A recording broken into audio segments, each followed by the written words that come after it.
Դիմացինին, ճիշտ դիմացինի միտքը հասկանալու համար իրեն պետք է մոտ գնաք, բայց մենք երբեմն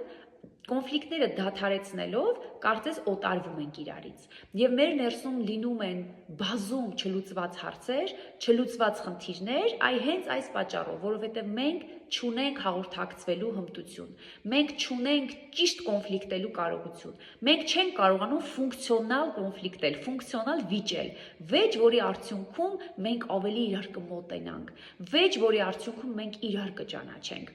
կամ դիմացինին մոտենալու համար հակառակ ուղղությամբ էլ կարող ենք ներս գնալ, լսել ենք այդ դիմացինի արտահայտությունը, որը մեզ կամ զայրացրել է, կամ հուզել է,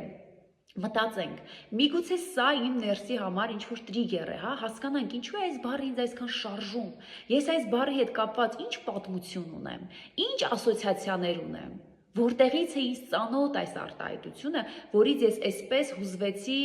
լացեցի կամ կատաղեցի։ Այսպիսով ընկերներ, հիշում ենք Լարի օրինակը։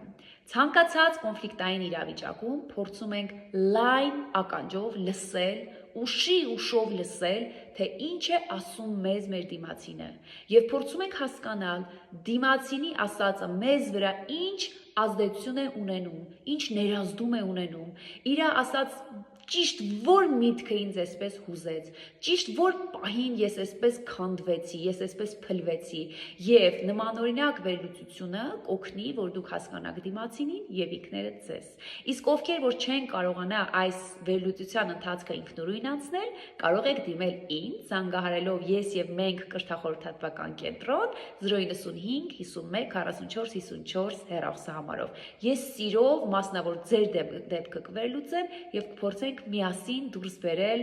ձեր դժվարությունները, ձեզ անհանգստացնող հարցերը եւ գտնել կառուցողական լուծումներ։ Ցտեսություն։